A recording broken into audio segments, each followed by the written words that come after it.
प्रश्नावली 3.4 ये है पुरानी किताब और 3.3 प्रश्नावली है नई किताब। प्रश्न दोनों में सेम है, केवल प्रश्न एक्सरसाइज नंबर बदला है, प्रश्नों का जो पैटर्न है वो नहीं बदला है। तो इसमें कह रहा है किराए की पुस्तकें देने वाले, ये सवाल तुम्हारा उतरा हुआ है, कल उतरवाया था मैंने। तो किराए पर पुस्तकें देने वाले किसी पुस्तकालय का प्रथम 3 दिनों का नियत किराया, इसने कहा है प्रथम 3 दिनों का नियत किराया। ये 5वां है, माना प्रथम 3 दिनों का नियत किराया ₹X तथा प्रतिदिन किराया ₹Y है। यहाँ तक बिल्कुल सेम होगा, ठीक है। नियत की जगह आप लिख लेंगे प्रथम 3 दिन का नियत किराया। अब सरिता ने 7 दिनों के लिए पुस्तक रखी और 27 रुपए दिए। सरिता द्वारा 7 में दिया गया पुस्तक का किराया। पुस्तक का जो किराया था वो 7 दिन में कितना रुपए दिया उसने? 27। अब यहाँ पर जो परिवर्तन है वो ये है, जो नियत किराया है, क्या नाम है, निशान ना अभी आए थे, तो जो नियत किराया है वो पहले 3 दिन के लिए है। 3 दिनों का नियत किराया, 3 दिनों का नियत किराया कितना है? X। किताब कितने दिन के लिए लिए? 7 दिन के लिए। तो प्रतिदिन कितने रुपए बचे देने के लिए? भाई 7 दिनों के लिए ली किताब और पहले 3 दिन का किराया कितना है? X। अब कितने दिन और बचे? कितने दिन और बचे जो किताब उसने अपने पास रखी? 4 दिन, जिसमें 1 दिन का किराया कितना था? Y। तो 4 दिन का कितना हो गया? 5 समझ में आ गई? 7 नहीं आएगा, कितना आएगा? 4। समीकरण नंबर। फिर दूसरा क्या है? सुशी ने पुस्तक 5 दिनों तक रखी और 21 रुपए दिए। तो सुशी द्वारा 5 दिनों का पुस्तक का किराया, सुशी द्वारा दिया गया 5 दिनों का पुस्तक का किराया, ऐसे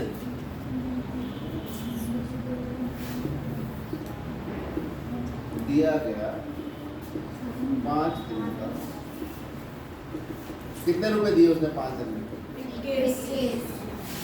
5 दिन में 3 दिन के तो पैसे कितने हैं? बाकी कितने दिन बचे 5 में से? 2 दिन बचे। तो 2 दिन के का जो किराया लगेगा प्रतिदिन का वो 22 रुपये लगेगा। जैसे मान लो आपको लाइब्रेरी से किताब मिल रही है, अब ये कह दिया जाए भाई किताब जो है आप अपने पास 3 दिन तक रखोगे, उसका फिक्स किराया है आपका 5। आपने एक किताब ली तो आपको 5 रुपये देने, चाहे अभी किताब लेके अभी दे दो, चाहे अगले दिन दे दो, चाहे 3 दिन तक आपके ऊपर कितना किराया लगेगा? 5। लेकिन अगर आप 3 दिन से ज़्यादा रखते हो तो प्रतिदिन आप पे 2 रुपये के हिसाब से किराया लगेगा। अब कोई किताब आपने 8 दिन रखी, कितने रुपये बनेंगे भाई? 5 रुपये तो देने 3 दिन के, 8 दिन रखी आपने, ठीक है। तो कितने दिन लगे कुल मिला के? 8। 3 दिन का किराया हुआ 5 रुपये, क्योंकि वो तो फिक्स है। कितने दिन बचे? 5। वो 2 रुपये के हिसाब से दोगे, कितना हुआ? 5 दूनी 10। किराया कितना बेटा कुल मिला के? समझ में आई बात? तो ये इस तरह का सवाल है कि पुस्तक का 3 दिन का किराया X है और उसके बाद पर डे का जो किराया है, प्रतिदिन का किराया वो Y, ठीक है। ये कितना हो गया? समीकरण नंबर। इन्हें ऊपर नीचे रख के हल करो। ये है X + 4y = 27 और X + 2y = 21। ये समीकरण 1 थे और ये समीकरण 2। हाँ, क्या करें भाई इसको विलोपन विधि से हल करने के लिए? बताइए, ऊपर नीचे रख के क्या करें? घटा दें इसको ऊपर नीचे रख के। लेकिन इसने जो ये सवाल दिया है उससे पहले एक बात और कह दी। वो बात है कि निम्न समस्याओं में रैखिक समीकरण युग्म बना लिया, उनके हल यदि उनका अस्तित्व हो, उसने कहा उनका हल तब करना है जब इनका क्या हो, अस्तित्व की जांच तो करेंगे, इसलिए मैंने यह जगह छोड़ी। अस्तित्व की जांच कैसे होती है, A1/A2 निकालो, कितना आ गया 1/, B1/B2 बताओ कितना आ गया, कितना आ गया 2। साफ साफ दिखाई दे रहा है कि A1/A2 बराबर नहीं है किसके, जब भी ऐसी स्थिति होगी कितने हल होंगे, अधिकतम हल होगा, एक हल होगा, इसका मतलब हल का अस्तित्व है। अतः समीकरणों के हल का अस्तित्व है, तो हम उसे हल करते हैं। कौन सी विधि लगाना है यहाँ पर, विलोपन, क्या करें, निशान बदल दें, माइनस माइनस कट के 0 आ गया, 2y बराबर 6, y को 2 से भाग करो कितना आ गया। अब y का मान समीकरण 1 या 2 में कहीं भी रखो,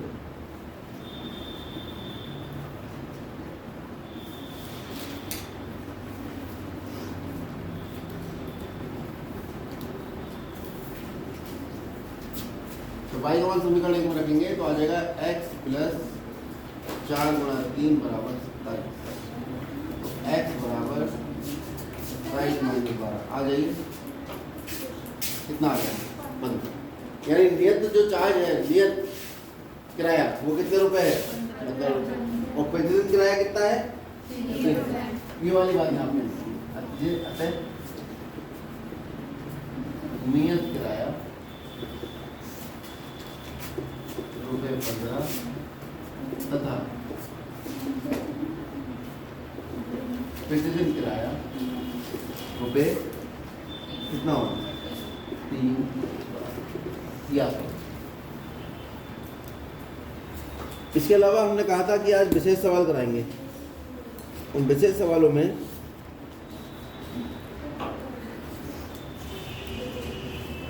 ये है विशेष सवाल पहला,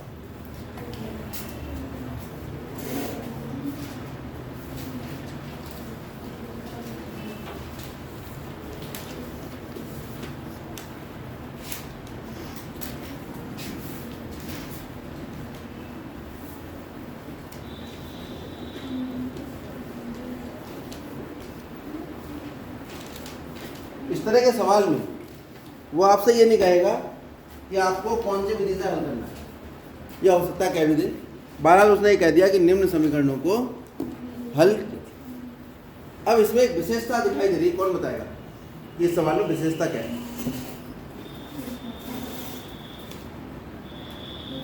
पहचानो, कुछ तो विशेष है इसमें,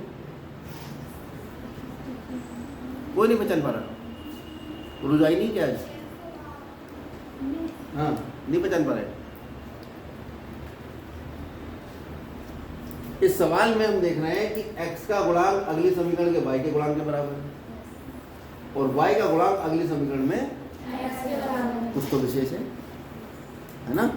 ऐसा तो होता है चलो एक का गुणांक दूसरे के गुणांक के बराबर है, ठीक है, लेकिन यहाँ पे x का गुणांक y के गुणांक के बराबर है और y का गुणांक, ऐसे समीकरण अगर आपके सामने हैं और वो संख्याएं बड़ी बड़ी हैं तो विलोपन करने के लिए आपको 152 से गुणा, इसको 152 से गुणा करोगे और इसे 178 से 378 से करोगे, ऐसे तो करना पड़ेगा भाई। ये दोनों गुणांक बराबर करने के लिए 378 से इसे गुणा करोगे और 152 से इसे, क्या संभव है कि हम आराम से 3 संख्याओं की गुणा करें, कितनी बार करनी पड़ेंगी, 1 2 3 4 5 6 बार हमें 3 संख्याओं की गुणा करनी पड़ेगी, हमसे दो की नहीं होती है ना। उसी में इधर उधर देखने लगते हैं, अगर 19 के पहाड़े वाली गुणा कह दी कि 19 की गुणा कर दो 18 से, उसी में परेशानी हो जाती है। तो यानी कोई ना कोई इसका आसान वाला हल होना चाहिए। इसका एक विशेष हल है, ये है समीकरण 1, ये है समीकरण 2। सबसे पहले काम है समीकरण 1 व समीकरण 2 को क्या करें,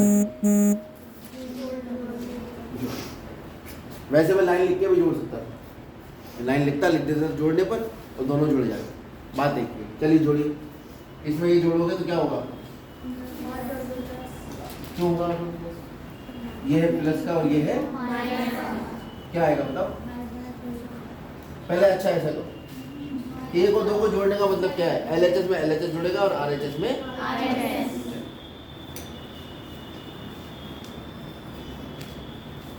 प्लस इसका LHS ये है -74 प्लस -64, ये तो होगी कहानी। ठीक है भाई, LHS में LHS जोड़ दिया, RHS में RHS जोड़ दिया। ठीक, पीछे कौन सा साइन है प्लस का, तो ये ब्रैकेट ऐसे ही खुल जाएगी। ये है इसका विस्तार रूप, जिसको मैं बहुत छोटे में हल कर देता हूँ। इसको हटा के मैं यहाँ लिख देता हूँ जोड़ने पर।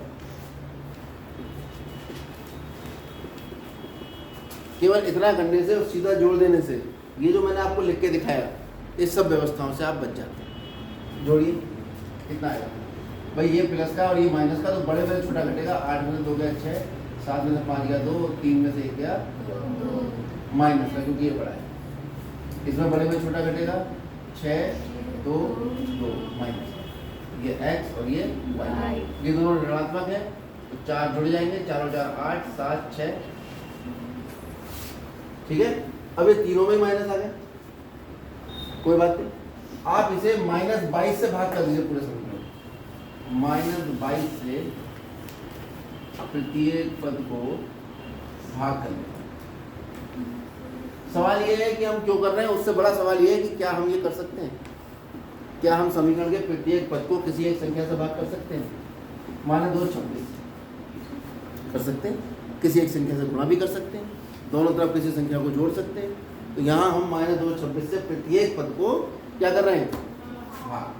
तो -2 26 x, इसको भाग कर दीजिए, -2 26 y को भाग कर दीजिए -2 26 से, -678 को भाग कर दीजिए -2, माइनस प्लस, इससे ये कट गया, इससे ये कट गया, और ये इसे 3 बार करके देखिए, करके देखिए। 3 का 5, 6 × 18, 3 दूनी 6 और 7, 3 दूनी 6, 3 बार कटेगा। ये सवाल बनाएंगे इसलिए। अब क्या करेंगे, समीकरण 1 में से समीकरण 2 घटाएंगे। अभी आप एक बात नोट कर रहे होंगे कि मैंने ना तो गुणांक बराबर करे, ना ही मैंने x का मान y के पदों में निकाला है। अभी मैं इस समीकरण को अपने मतलब के समीकरण बना रहा हूँ। उसके लिए इन दोनों को एक बार जोड़ दिया, अगली बार क्या करेंगे, दोनों को घटा देंगे। यानी इस तरह की जब स्थिति होगी कि x का गुणांक y के बराबर है, y का गुणांक x के बराबर है, तो एक बार दोनों समीकरणों को जोड़ लो तो नई समीकरण आएगी, एक बार दोनों को घटाओगे फिर एक और नई समीकरण आएगी। उन दोनों को हल करेंगे तब आसानी से सवाल हल होगा। इसको लिख लेते हैं एक बार और। समीकरण 1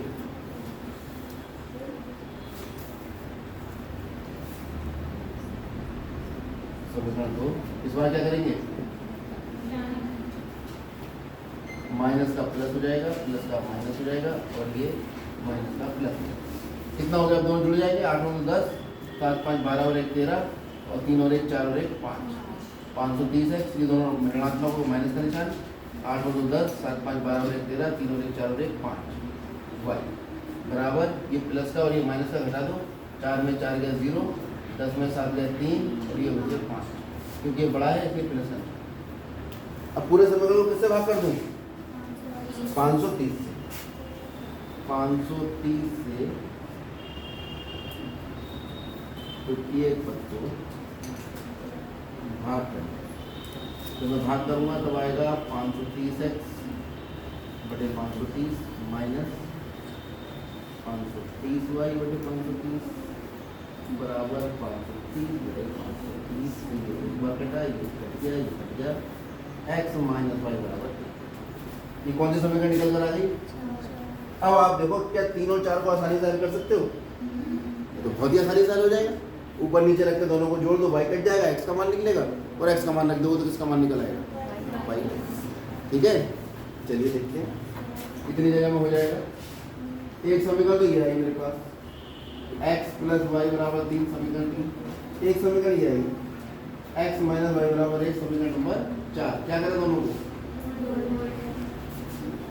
जोड़ ले, जोड़ेंगे तो x और x 2x, y से y कट गया, ठीक है, और 3 और 1 4, फिर 0 आ गया, तो 2x बराबर 4, x बराबर कितना आ गया, 2 गुणा करें इधर आकर, और x का मान कहीं भी रख दो, किसी भी समीकरण में 3 में रख देते हैं।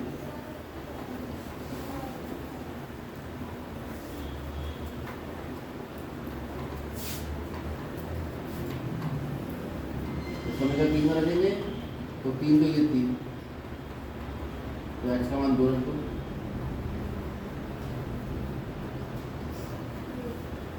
x बराबर 2 और y बराबर, ठीक है। तो ऐसे भी सवाल होते हैं जहाँ